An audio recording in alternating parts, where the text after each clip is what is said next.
कथानक व्याकरण समझे तो सुरभित छंद हो जाए, हमारे देश में फिर से सुखद मकरंद हो जाए। मेरे दाता मेरे ईश्वर ये नारायण मांगता है तुझसे, सभी युवा पीढ़ी संभलकर स्वामी विवेकानंद हो जाए, विवेकानंद हो जाए। परम सम्माननीय गुरुजनों एवं उपस्थित सभी साथियों, मैं नारायण कुमार राजकीय उच्च माध्यमिक विद्यालय अलोली कक्षा 12 का छात्र। आप सभी को मेरी तरफ से राष्ट्रीय युवा दिवस की ढेर सारी शुभकामनाएं। मैं आपको बताना चाहता हूं कि हमारे प्राचीन में और अब कितने युवाओं की भूमिका है। जब हम हमारी भारतीय संस्कृति के इतिहास के पन्ने को पलटकर देखें तो हमारी भारतीय संस्कृति के इतिहास को बदलने में युवाओं की भूमिका रही है। मर्यादा पुरुषोत्तम राम ने जब रावण का वध किया तो श्री राम युवा थे। उसी तरह श्री कृष्ण ने कंस की बुराइयों को जड़ से उखाड़ा और कंस का वध किया तो श्री कृष्ण युवा थे। उसी तरह 1857 की क्रांति और क्रांति से पहले भारत में बड़ा परिवर्तन हुआ। गणानंद का साम्राज्य, गणानंद का तख्ता पलट करने के लिए चाणक्य ने जिसको चुना वो चंद्रगुप्त युवा थे।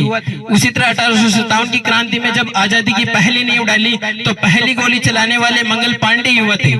उसके बाद 1857 की क्रांति के बाद देश का खून एक बार सो गया था, तो देश के खून में एक बार वापस उबाल लाने के लिए गोली चलाने का काम खुदीराम बोस ने किया।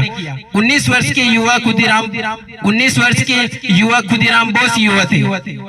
उसी तरह जब मैं आपको बताना चाहूंगा कि कारगिल का युद्ध हुआ तो पहले देश बलिदान मांगता था, अब देश बलिदान नहीं मांगता है, लेकिन उस समय देश बलिदान मांगता था। कारगिल के 1999 के दिनों को याद करेंगे तो कहीं लाखों माओं ने अपने पुत्रों को युद्ध में लड़ने के लिए भेज दिया था और माँ अपने बेटे को खत लिखती थी कि अम्मा ने खत लिखा है बड़े चाव से, अम्मा ने खत लिखा है बड़े चाव से, पुत्र मेरे ना घबरा जाना, एक इंच भी पीछे ना हटना, चाहे इंच कट जाना, चाहे इंच कट जाना।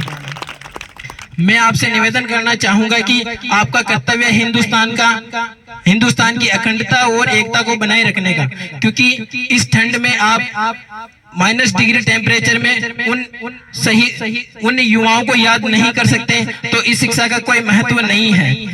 क्या फायदा 90% 80% लाने का कि आप अपने देश के प्रति, अपने समाज के प्रति, अपने राष्ट्र के प्रति प्रेम नहीं रख सकते।